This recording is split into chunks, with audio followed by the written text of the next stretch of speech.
ಲೋಕಸಭೆಯಲ್ಲಿ ಸತತ 4ನೇ ದಿನವಾದ ಇಂದು ಸಹ ವಿರೋಧ ಪಕ್ಷಗಳ ಸದಸ್ಯರು ಕಲಾಪಕ್ಕೆ ಅಡ್ಡಿ ಉಂಟು ಮಾಡಿದ್ದರಿಂದ ಯಾವುದೇ ಚರ್ಚೆ ನಡೆಯಲಿಲ್ಲ.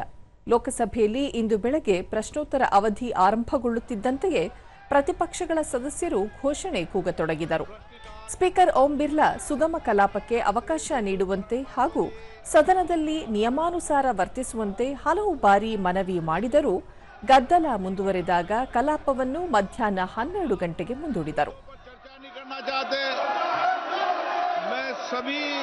माननीय सदस्यों से सत्ता पक्ष और प्रतिपक्ष के माननीय सदस्यों से आग्रह करता हूं कि वो प्रश्नकाल के बाद आए, चर्चा करें। नियमों के तहत मैं इस विषय पर चर्चा करने की अनुमति दूंगा। सदन की कार्रवाई आज 12 बजे तक। ಬಳಿಕ ಸದನ ಸಮಾವೇಶಗೊಂಡಾಗ ಸಂಸದೀಯ ವ್ಯವಹಾರಗಳ ಸಚಿವ ಕಿರಣ್ ರಿಜಿಜು ದೇಶದ ಯುವಜನರ ಭವಿಷ್ಯದ ಕುರಿತು ರಾಜಕಾರಣ ಮಾಡುವುದು ಸರಿಯಲ್ಲ ಎಂದರು. ನೀಟ್ ಪರೀಕ್ಷೆ ಕುರಿತು ಪ್ರತಿಪಕ್ಷಗಳಿಗೆ ಸೂಕ್ತವಾದ ಹಾಗೂ ಅವು ಬಯಸಿದಷ್ಟು ಸಮಯ ಎರಡೂ ಸದನಗಳಲ್ಲಿ ಚರ್ಚಿಸಲು ಸರ್ಕಾರ ಸಿದ್ಧ ಎಂದು ಈಗಾಗಲೇ ಹಲವು ಬಾರಿ ಮನವರಿಕೆ ಮಾಡಲಾಗಿದೆ. ಇದಲ್ಲದೆ ಸಭಾಧ್ಯಕ್ಷರ ಸಮ್ಮುಖದಲ್ಲಿ ಪ್ರತಿಪಕ್ಷಗಳ ನಾಯಕರೊಂದಿಗೆ ವೈಯಕ್ತಿಕವಾಗಿ ಚರ್ಚಿಸಲಾಗಿದೆ. ಆದರೂ ಸಹ ಪ್ರತಿಪಕ್ಷಗಳು ಕಲಾಪಕ್ಕೆ ನಿರಂತರ ಅಡ್ಡಿ ಉಂಟು ಮಾಡುತ್ತಿರುವುದು ಸರಿಯಲ್ಲ ಎಂದು ಹೇಳಿದರು. ಪ್ರಧಾನಿ ನರೇಂದ್ರ ಮೋದಿ ಅವರು ಇಂದು ಬೆಳಗ್ಗೆ ಉತ್ತಮ ಸಂದೇಶ ನೀಡಿದ್ದು ತ್ವರಿತ ನ್ಯಾಯಾಲಯ ರಚನೆ ಘೋಷಣೆ ಮಾಡಿದ್ದಾರೆ. ನೀಟ್ ಪರೀಕ್ಷೆ ಕುರಿತು ಸಮಗ್ರ ಚರ್ಚೆ ನಡೆಸಲು ಸರ್ಕಾರದ ಕ್ರಮಗಳ ಕುರಿತು ಜನತೆಗೆ ವಿವರಿಸಲು ಹಾಗೂ ವಿವಿಧ ರಾಜ್ಯಗಳ ಬೆಳವಣಿಗೆ ಕುರಿತು ವಿಸ್ತೃತವಾಗಿ ಚರ್ಚಿಸುವುದು ಅಗತ್ಯವಾಗಿದೆ. ಇದಕ್ಕೆ ಅವಕಾಶ ನೀಡಬೇಕು ಎಂದು ಕೋರಿದರು. प्रदर्शन भी किया, मांग किया कि तुरंत नीट पेपर लीक पर चर्चा हो और देश भर में अध्यक्ष महोदय, ये कोई सरकार कोई पार्टी का विषय नहीं है।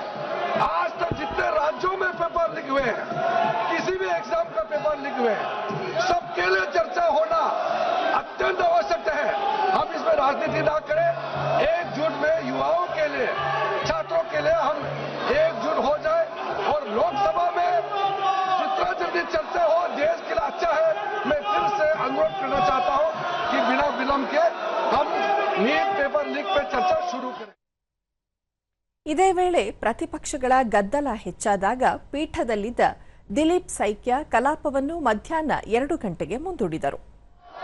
ऐसे बाधित करेंगे, आप सदन चलाना नहीं चाहते हैं, सदन चलने नहीं दे रहा है, यह ठीक नहीं है।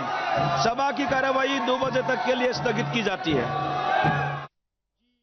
ಭೋಜನ ವಿರಾಮದ ಬಳಿಕ ಸದನ ಸೇರಿದಾಗಲೂ ವಿರೋಧ ಪಕ್ಷದ ಸದಸ್ಯರ ಗದ್ದಲ ಮುಂದುವರಿಯಿತು. ಪೀಠಾಸೀನಾಧಿಕಾರಿ ದಿಲೀಪ್ ಸೈಕ್ಯ ನಿಯಮ 377 ಅಡಿ ಮಹತ್ವಪೂರ್ಣ ವಿಷಯಗಳ ಕುರಿತು ಚರ್ಚೆಗೆ ಅವಕಾಶ ನೀಡಲಾಗಿದ್ದು ಎಲ್ಲ ಸದಸ್ಯರು ಕಲಾಪಕ್ಕೆ ಸಹಕರಿಸಬೇಕು ಎಂದು ಕೋರಿದರು. ದೇಶದ ಹಿತಾಸಕ್ತಿಗೆ ಅನುಗುಣವಾಗಿ ಬಹುಮುಖ್ಯ ವಿಷಯಗಳ ಚರ್ಚೆಗೆ ಅವಕಾಶ ನೀಡದೆ ಪದೇ ಪದೇ ಅಡ್ಡಿ ಉಂಟು ಮಾಡುವುದು ಸರಿಯಲ್ಲ ಎಂದು ತಿಳಿಸಿದರು. ಆಗಲೂ ಗದ್ದಲ ಮುಂದುವರೆದಾಗ ಕಲಾಪವನ್ನು ನಾಳೆಗೆ ಮುಂದೂಡಿದರು.